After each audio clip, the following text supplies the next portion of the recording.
నమస్కారం, నేను మీ జాహ్నవి. క్షేత్రదర్శిని ఈ ప్రత్యేక కార్యక్రమం ద్వారా క్షేత్రాలని ఏ విధంగా దర్శించడం వల్ల మనకి ఎలాంటి ఫలితం వస్తుంది, ఇలాంటి వివరణ డీటెయిల్డ్గా మనకి వివరిస్తున్నటువంటి జ్యోతిష్య వాస్తు పండితులు, ప్రముఖ ఆధ్యాత్మికవేత్త, అలంకార బ్రహ్మ, ప్రత్యంగిర అమ్మవారి ఉపాసకులు డాక్టర్ బ్రహ్మశ్రీ గుండెపూడి సుధీర్ శర్మ గురువు గారు ప్రస్తుతం మనతో ఉన్నారు. మాట్లాడేద్దాం. నమస్కారం గురువు గారు. శ్రీమాత్రే నమః, శ్రీ గురుభ్యో నమః. శ్రీశైల క్షేత్ర దర్శనానికి సంబంధించి అంటే రహస్యమైన దర్శనానికి సంబంధించి డీటెయిల్గా వివరిస్తూ ఉన్నారు కదా, మరి ఈ వీడియోలో ఏ ద్వార దర్శనం ద్వారా కలిగే ఫలితాలు చెప్పబోతున్నారు గురువు? ముఖ్యంగా మనం ఆగ్నేయం చెప్పుకున్నాం. అవును. తదుపరి నైరుతి. నైరుతి ద్వార దర్శనం గురించి చెప్పాలి అంటే ముందు ఫస్ట్ నైరుతి దిక్కు గురించి మనం చెప్పుకుందాం. నైరుతి నుంచి వచ్చేటువంటి గాలి మంచి గాలి కాదు అనేటువంటిది మన శాస్త్రం, సైన్స్ కూడా చెప్తుంది. ఆ సైన్స్నే మన వాస్తు కూడా బలపరుస్తూ ఉంది. అందుకనే చూడండి, నైరుతి వైపు ఎక్కడ కిటికీలు ఉండవు, ఇంట్లో ఉండకూడదు కూడా. ఎక్కడ నైరుతి వైపు కిటికీలు ఉండవు, నైరుతి ద్వారం కలిగినటువంటి ఇళ్ళు కూడా ఉండవు తప్పనిసరిగా. మెయిన్ ద్వారం అయితే ఉండదు నైరుతిలో, అసలు ససేమిరా ఉండదు. విండోస్ కూడా ఉండవు నైరుతిలో. ఎందుకు అంటే అక్కడి నుంచి వచ్చేటువంటి గాలి ఏదైతే ఉందో అనారోగ్యానికి కారణమవుతుంది ముఖ్యంగా. అలాగే మన హిందూ ధర్మం ప్రకారం, మన విశ్వాసం ప్రకారం ఇంట్లో ఏ మూల ఏ వస్తువులు పెట్టుకున్నా బీరువా తీసుకెళ్ళి నైరుతిలో పెడతాం. అదే కదా ధనస్థానం అంటాం. దానికి కిటికీలు పెట్టుకోవడానికి ఎందుకు పెట్టుకోవద్దు అని చెప్పడానికి ఇంకో కారణం కూడా ఉంది.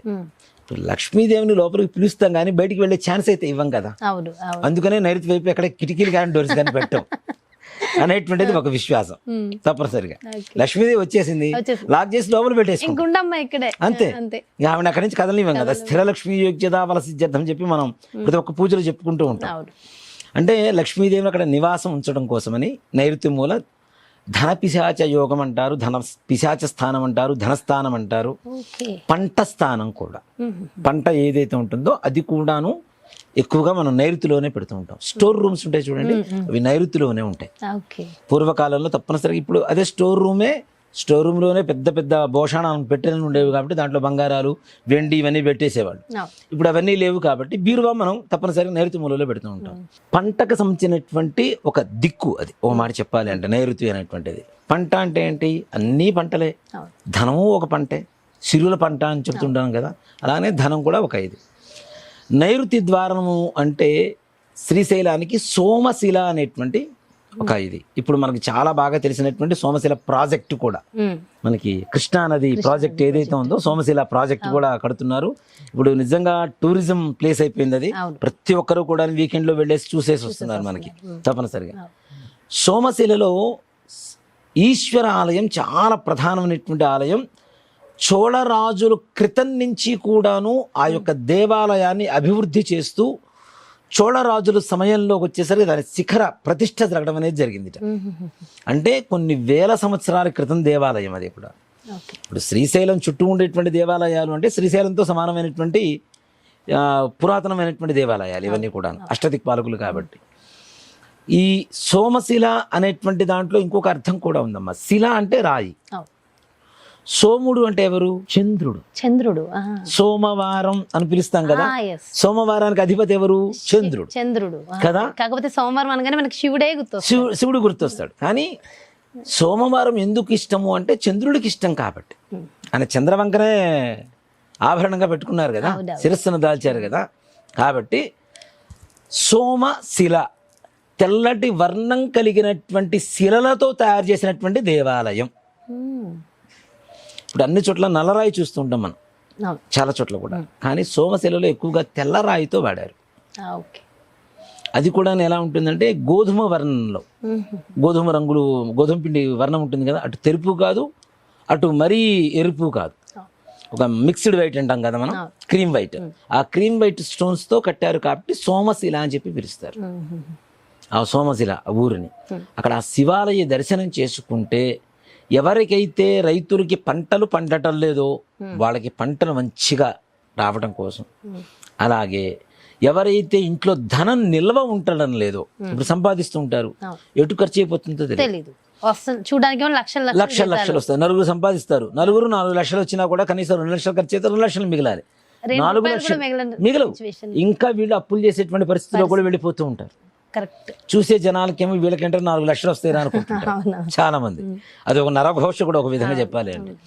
అలా ధనం నిల్వ లేకుండా ఉండటం, ఇచ్చిన అప్పులు తిరిగి రావడం కోసం మనం డబ్బులు ఇస్తాం, ఇచ్చినంత ఈజీగా మరలా మనకి వెనక్కి వచ్చేంత పరిస్థితులు అయితే ఇప్పుడున్న పరిస్థితులు అసలు లేదు.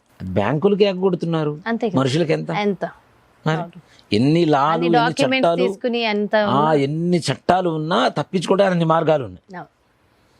కాబట్టి ఆ ఇచ్చిన అప్పులు తిరిగి రావటం కోసం, అలాగే అప్పులు చేసాం అవి తీరాలంటే ఎలా మార్గం, ఇలాంటి వాటికి ఇప్పుడు చాలామంది ఒక ఫంక్షన్, ఒక 10 లక్షలు నా దగ్గర ఉన్నాయి, ఒక ఫంక్షన్ చేయాలనుకుంటున్నా, 5 లక్షలు బడ్జెట్ వేసుకుంటా, కానీ అది 12 లక్షలు అవుతుంది. ఈ నా దగ్గర ఉన్న డబ్బుతో మొత్తం కాకుండా ఇంకో 2 లక్షలు అప్పు చేసి మరి చేయాల్సిన పరిస్థితులు వస్తుంది.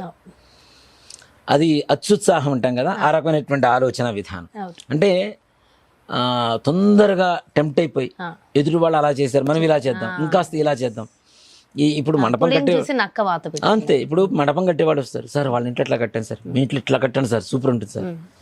మీ దగ్గర ఎంత చాప ఉందో అంతవరకే కాళ్ళు చెప్పుకోవాలి.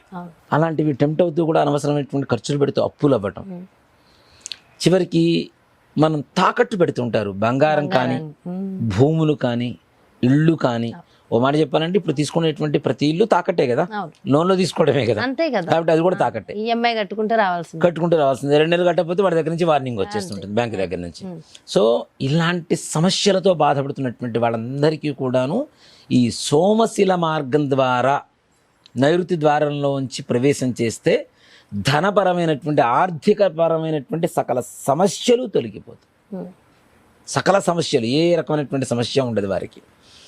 సోమశిలలో ఈశ్వరుడికి అభిషేకం చేసుకొని శ్రీశైల క్షేత్రంలో కనుక ప్రవేశం చేస్తే రుణబాధలు ఉండవు, రైతులకు పంటలు పండడానికి మంచిగా, అలాగే ఇంట్లో ధనం నిల్వ ఉండడానికి, ఇచ్చిన అప్పులు తిరిగి రావడానికి, తీసుకున్న అప్పులు తీరడానికి, అలానే గృహపరమైనటువంటి లేదంటే బంగారం కానివ్వండి ఏమైనా తాకట్టు పెడతాం, అవి మరలా మనం తీసుకోలేం తొందరగా. వడ్డీ కడుతూనే ఉంటాం, చివరికి వదిలేస్తాం. ఇన్ని రోజులు కట్టిన వడ్డీనే వేస్ట్, దానికంటే అమ్ముకోవడం బెటర్ కదా. అలా కాకుండా వడ్డీ కట్టి చివరి కట్టలేక వదిలేస్తుంటాయి, అవి చివరికి ఆక్షన్కి వెళ్ళిపోతుంటాయి.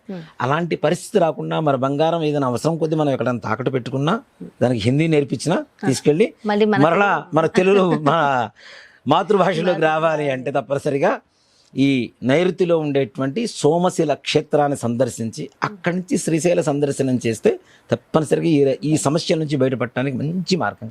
అంటే ప్రత్యేకించి ఏమైనా తెచ్చుకోవాల్సిన వస్తువు ఏమైనా ఉంటుందంటారా అక్కడ నుంచి? సోమశిల నుంచి ఏమక్కర్లేదు, శివుడికి అభిషేకం చేసి ఒక మారేడు దళం సమర్పించి ఓం నమః శివాయ అని చెప్పి, నాకు ఈ పరమైనటువంటి ఆర్థికపరమైనటువంటి బాధలు ఉన్నాయి స్వామి, ఈ బాధలు తీర్చండి అని చెప్పి ఆయనకు నమస్కారం చేసుకొని వస్తే ఆయన సోమశిలలో ఉండేటువంటి సోమేశ్వరుడు సాక్షాత్ శ్రీశైలంలో ఉండేటువంటి శివుడికి, మల్లన్న స్వామి వారికి, మల్లికార్జున స్వామి వారికి చెప్పేసి మీ రుణ బాధలు, ఆర్థిక బాధలు అన్నీ కూడా తీరుస్తారు. అబ్బబ్బా, అద్భుతమైన యోగం. అండ్ అసలు నిజంగా ఎంతటి రహస్యాలు, ఎంతటి అంటే ప్రతి ఒక్క మానవాళికి ఉపయోగపడే విషయాలు చెప్తున్నారంటే జన్మధన్యం గురువు గారు. Thank you so much. శ్రీమాత్రే నమః, శ్రీ గురుభ్యో నమః.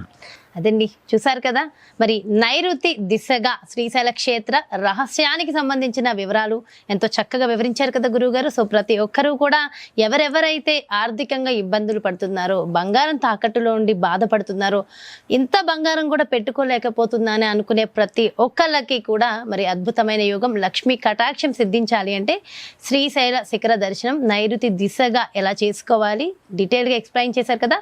మరో ప్రత్యేకమైన కార్యక్రమంతో మళ్ళీ మీ ముందుకు చేస్తాను. మరి అలాగే మీ యొక్క జాతకానికి సంబంధించి కానీ, లేదంటే మీ ఇంటి వ్యాపార వాస్తుకు సంబంధించి కానీ గురువు గారిని సంప్రదించాలి, అపాయింట్మెంట్ కావాలి అనుకుంటే క్రింద డిస్ప్లే అవుతున్నటువంటి నెంబర్స్కి కాల్ చేయండి, వివరాలు కనుక్కోండి. నమస్కారం.